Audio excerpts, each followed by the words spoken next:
좋겠습니다. 이제 하늘과 땅은 그 동일한 말씀으로 불사르기 위하여 보호하신 바 되어 경건하지 아니한 사람들의 심판과 멸망의 날까지 보존하여 두신 것입니다. 베드로후서 3장 1절부터 7절까지 본문입니다. 예언한 말씀과 명하신 것을 기억하라. 예언한 말씀과 명하신 것을 기억하라. 말씀의 제목입니다. 2절에 나와 있습니다.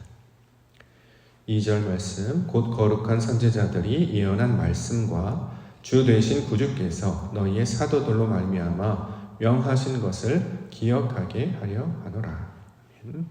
자, 선지자들이 예언한 말씀, 이것은 이제 우리가 구약을 이해할 수 있겠죠.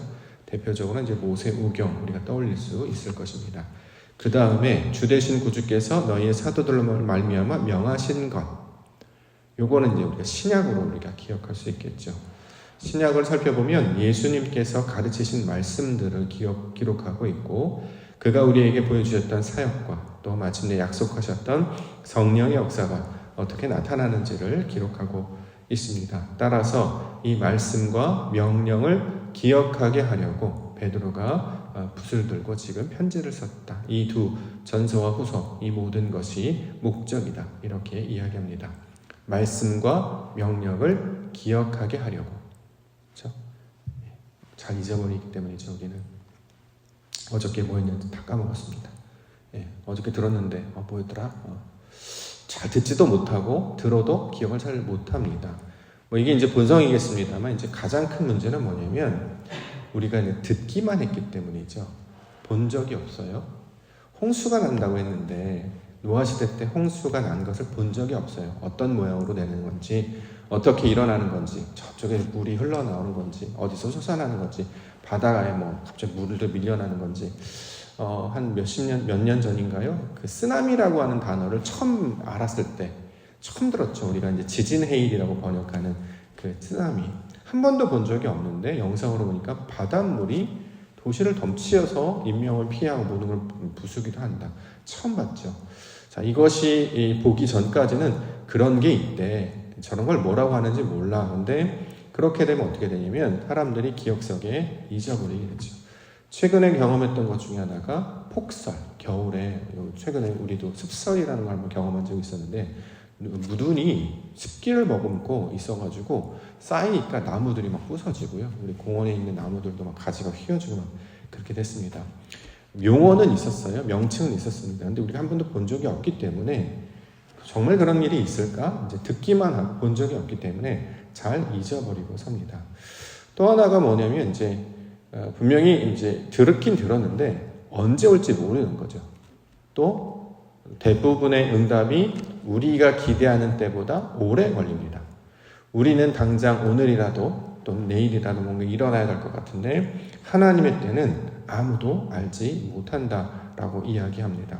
그렇기 때문에 듣는 것으로 또 기다리는 것으로 우리가 감당하다 보니까 안 그래도 잘 잊어버리고 잘 까먹는 우리에게 말씀들 잘 잊어버리니까 이제 선지자들이 붓을 들어서 이 글을 쓰고 말씀을 기억하라고, 자, 이것을 우리 가운데 가르쳐주고 있습니다. 그렇기 때문에 우리가 성경을 대하는 이유, 말씀 묵상하는 이유, 예배하는 이유는 뭐냐면 다시 정신 차리기 위한 것이죠. 주의 빛이, 주의 약속이 살아있음을, 그래서 항상 말씀을 마음 가운데 품으며 살 때, 자, 이 자들이 바로 깨어있는 성도와 교회가 될 것입니다. 성경은 이야기합니다. 반드시 온다.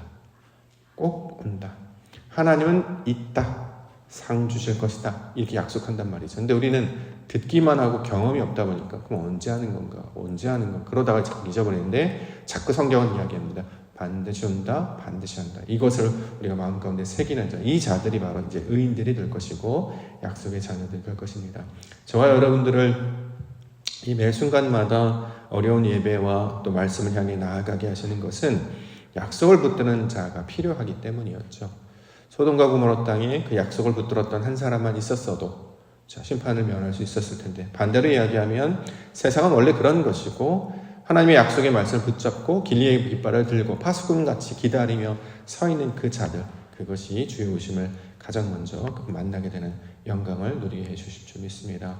그래서 저와 여러분들 부르시고 예배하게 하신 줄 믿습니다. 이 말씀에 소망을 붙들고 말씀을 기억하고 우리 가르치는 마음 가운데 새기며 오늘도 하나님의 나라와 뜻을 구하는 기도의 시간 되기를 원합니다. 자, 3절과 4절 이어서 보겠습니다.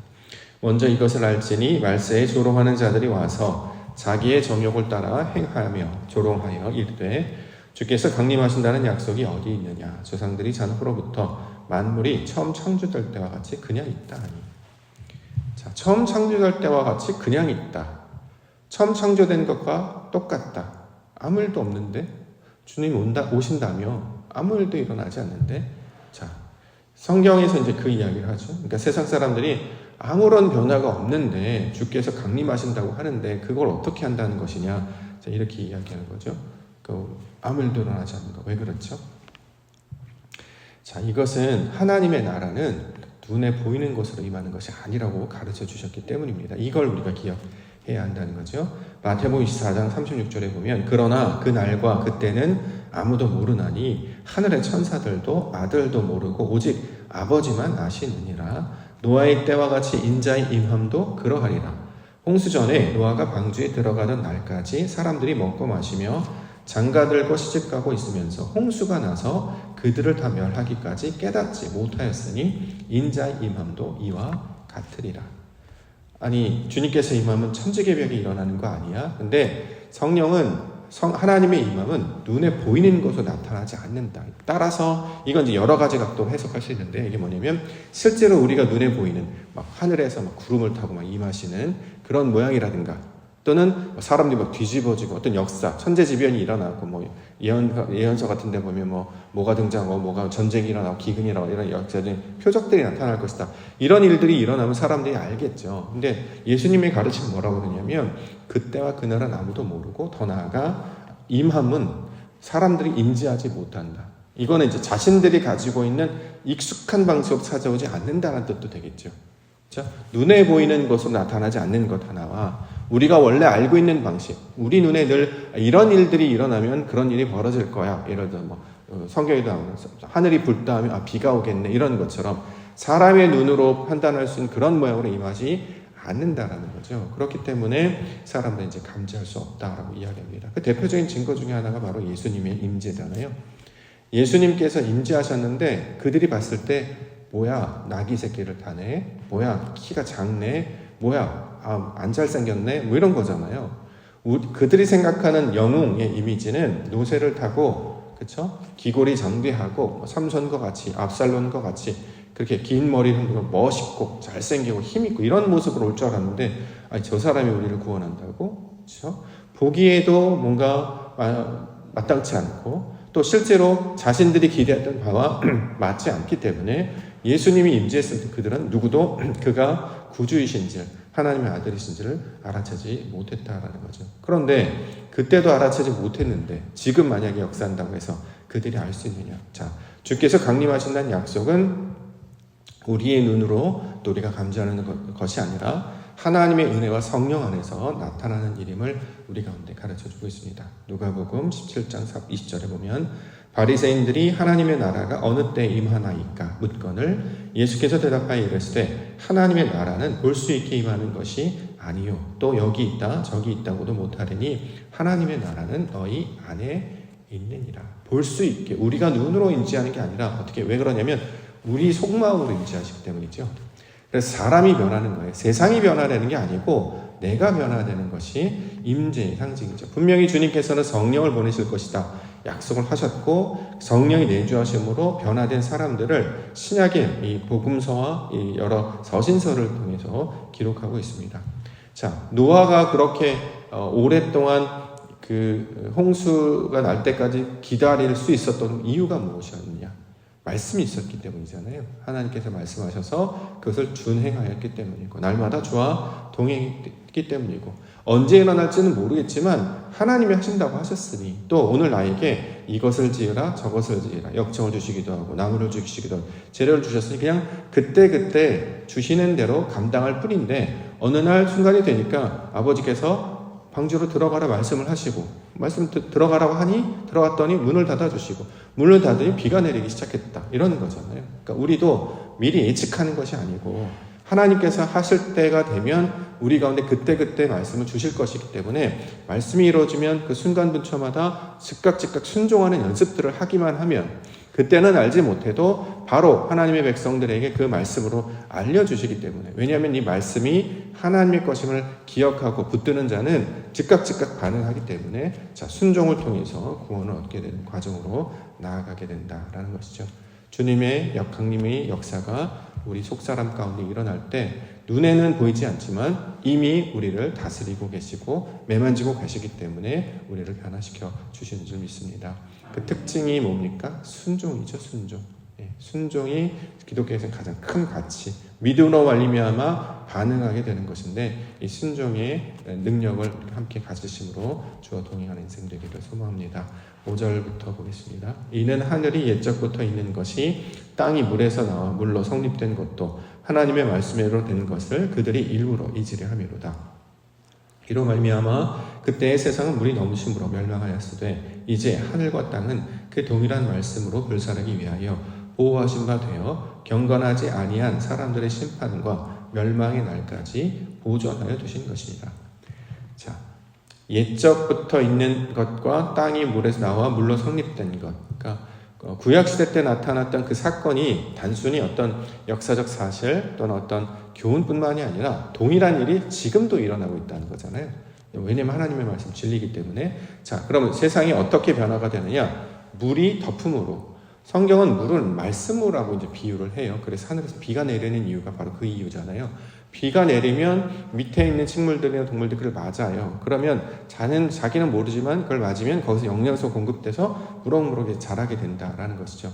그 변화는 자기가 운동하고 애써서 성장하는 게 아니고 빛을 받고 물을 맞이하기 때문에 변화가 되는 것처럼 우리 사람의 변화도 말씀으로 변화가 된다는 거예요. 이게 이제 물이 역사로 말미암아 사람이 변화되는 것과 똑같습니다. 수고, 자신의 노력, 어떤 행위로 인해서 사람이 성장하거나 변화되는 것이 아니고 주님 주시는 말씀을 계속 먹고 씹고 맛보고 또 주님이 오실 그 성령을 기다리고 하는 그 반복되는 과정을 통해서 사람이 성장하고 변화되는 것이다. 뜻이 하늘에서 이루어진 것이 땅에 이루어지는 역사가 그 동일한 원리를 통해서 작동하는 것이다. 자, 이렇게 이야기하고 있습니다. 그래서 우리가 지금까지 아직 변화되지 않는 것들을 보호하여 두심으로 마지막에 이제 소위 말하는 여기 말세라는 단어, 멸망의 날이라는 단어가 나오는데 이게 이제 무슨 뜻이냐면 우리 요즘 이제 흔한 말로 어른들이 하는 말 중에서 말세다 이런 말 많이 하잖아요. 세상의 종말이 가까이 왔다 또는 멸망의 날, 이제 심판의 날, 저지 데이 이래가지고 사람들한테 공포심을 자극하거나 두려움을 갖게 하는데 성경에서 말하는 이 멸망의 날, 심판의 날, 말세는 무슨 뜻이냐면 내가 끝나는 날이에요. 내가 끝나는 날. 좋은 의미입니다. 그렇죠? 이렇게 해석을 해야 합니다. 안 그러면 세상을 두려운 방식으로 살게 된단 말이죠. 멸망이 있대, 하늘에 불이 떨어지고 전쟁이 기근과 일어나 사람 다 죽어버릴 거래. 어떻게 불안해 두려워 이렇게 하는 것이 아니고 성경에서 멸망을 말하는 이유는 내가 끝나야 하나님의 나라가 임하기 때문에, 그러니까 내가 사라지는 그 날을 멸망의 날이라고 하고 실제로 날이라고 하는 개념이 하나님이 하신 사역이었잖아요. 그러니까 내가 끝나고 하나님의 것으로 되살아나는 그날, 이제 부흥이라고 말하기도 하고, 자, 이것을 가리키고 있는 말입니다. 나는 끝이 나고 말씀으로 살아난 그 날이 어떤 방식으로 이루어지느냐? 물이 덮음같이 말씀이 우리를 덮고 그 안에서 구주와 함께 떠오르는 그 구원의 방주. 그래서 물 가운데 있으면 우리가 이제 만약에 이렇게 꼬르륵 잠기기 때문에 못 살잖아요. 우리 물고기가 아니기 때문에. 그럼 어떻게 살아가느냐? 그래서 방주가 등장하는 거예요. 그 피난처, 주님께서 우리의 몸을 붙들고 이렇게 떠오르는단 말이에요. 방주처럼. 그래서 그러니까 하나님의 진리의 말씀이 우리를 덮쳐오면 감당을 못해요. 우리가 너무 그 진리가 대단하고 위대해서 막 쓸려나가는 것 같이. 그래서 뭐라고 얘기하면 나는 죄인입니다, 나를 불쌍히 여기고 이 말밖에 하지 못한단 말이죠. 그럼 쓸려버리면 끝나게 되기 때문에 거기가 종점인 것 같은데 실제로는 그렇게 쓸려가서 파멸시키려고 우리에게 물을 보내는 것이 아니고 변화시키고 거듭나라고 하는 것이죠. 그래서 준비된 게 물고기였잖아요. 우리 요나서를 보면 물에 들어가잖아요. 요나가 죽는 게 아니라 예비하셨단 말이죠. 큰 물고기를 준비하셔서 3일 동안 있다가 딱 뱉어나는 것처럼 우리가 주님과 함께 떠오르게 된다는 거죠. 자, 말씀과 함께 떠오르게 돼요. 그래서 말씀을 붙잡으라는 이유가 뭐냐면 우리가 정신을 차리고 있으면, 이 하나님의 말씀을 붙잡고 있으면 이게 우리를 절망시키거나 낙담시키거나 무너뜨리려고 하는 것이 아니라 하나님의 사람으로 새롭게 일으켜 세우시려고 이 말씀을 주셨구나라는 것을 알게 된다는 거죠. 자, 이 말씀을 이 뜻대로 받게 되면 이게 복음 아니겠습니까? 세상의 것들이 막 밀려와요. 그럼 막 감당이 안 된단 말이죠. 할 일도 많고 힘들고. 그럼 사람이 지쳐버려요. 세상을 사는 게 얼마나 지칩니까? 책임감 때문에. 최근에 이런 거 많이 느끼는데, 이게 대화를 하다 보면 이게 되게 부정적이신 어휘를 많이 쓰시거나, 저는 뭔가 불안해하는 모습을 간간히 보는데, 생각을 해봤어요. 왜 그럴까? 그러니까, 책임을 많이 맡고 계시는가 보다, 이런 생각이 좀 들었습니다. 일을 많이 감당하고, 그걸 잘 해내려고 애쓰다 보니까 힘이 많이 들고, 이제 힘이 많이 드는데 문제는 뭐냐면, 때때로 잘 안 되잖아요. 그러다 보니까 지치고, 거기에 이제 욕망은 있고 하고자 하는 열심은 있는데 자기 의대로 잘 안 하니까 자꾸 어려운 일을 겪다 보니까 이제 생채기가 나서 마음이 많이 까칠해져 있다라는 생각이 들었습니다. 세상 그렇단 말이지. 그걸 이렇게 자꾸 그냥 그대로 받으려고 하면 그때 어떻게 이걸 빠져나와야 되냐면 주와 동행하셔야 됩니다. 말씀을 붙드셔야 됩니다. 주님께서 하신 일, 아버지께서 하신 일, 그래야 우리가 계속 저 밑으로 가라앉지 않고 이렇게 말씀이 이렇게 떠오르면서 구원을 얻게 된다는 거죠. 그래서 성경은 이 낮은 곳에 있다가 이제 위로 이렇게 쭉 올라가는 것을 이제 휴거라고 이야기합니다. 들림받다 이런 말을 하는 거죠. 낮은 상태라는 거예요. 하늘로 간다 이런 뜻이 아니고 우리가 이제 그러니까 소위 말하는 어저께 보면 모르는 상태, 그렇죠? 이성 없는 짐승과 같은 상태였다가 몰랐으니까 이제 안단 말이죠. 이제 아는 것에서 점점 위로 올라가서 나중에 이기는 자가 되는 거예요. 이기는 자가 되는 것은 이제 수면 위에 떠오르는 상태, 하늘과 맞닿은 상태가 되는, 자, 이것을 우리 가운데 가르쳐주고 있는 것이죠. 이걸 위해서 지금 베드로가 말씀을 기억하고 명하신 것을 기억해라 라고 이야기하는 것입니다. 이 의도가 무엇인지를 놓치게 되면 신앙이 세상 피곤한 일이 돼요. 세상 무익한 일이 됩니다. 새벽부터 나와서 밤늦은 시간까지 또 자기 것을 아끼지 아니하고 모든 걸 했는데 이루어지지 못한다면 이것만큼 힘든 일이 어떻게 있습니까? 근데 우리는 분명 목적이 있다는 걸 알잖아요. 왜 부르셨고 이 길의 마지막이 어떻게 될 것인지 알고, 다만 그 길이 그때가 어느 때인지 모르기 때문에 이제 인내심을 가야 하는데, 인내심을 가기 혼자 가면 너무 심심하고 힘드니까 소위 말하는 이제 동료들을 붙여주신 것이죠. 함께 걷게 하시고 같은 방향을 걷게 하시고, 그래서 신앙의 길을 우리가 소위 말하는 이제 마치 소풍을 가듯이 여행을 떠나듯이 목자의 인도하심을 따라 그가 앞서가시고 우리가 따라가는 방식으로 이렇게 이제 모양으로 설명하고 있는 것입니다. 우리가 말씀을 붙들고 주님께서 말씀하신 그것을, 그 의도를 기억하시는 우리 믿음의 성도님들 교회 되기를 원합니다. 그러면 두려울 것이 없어요. 어쩔 수 없지. 때로 넘어지고 아프고 그러겠죠. 근데 더 중요한 것은 우리는 하나님의 나라, 그 영광을 보는 것이 우리의 중요한 가치입니다. 이 세상 것은 손에 줄 때도 있고 놓칠 때도 있고 가질 때도 있고 아닐 때도 있고, 전도서에 쭉 나오잖아요. 다 때가 있으니까 한 곳에 너무 마음을 많이 둘 필요가 없단 말이죠.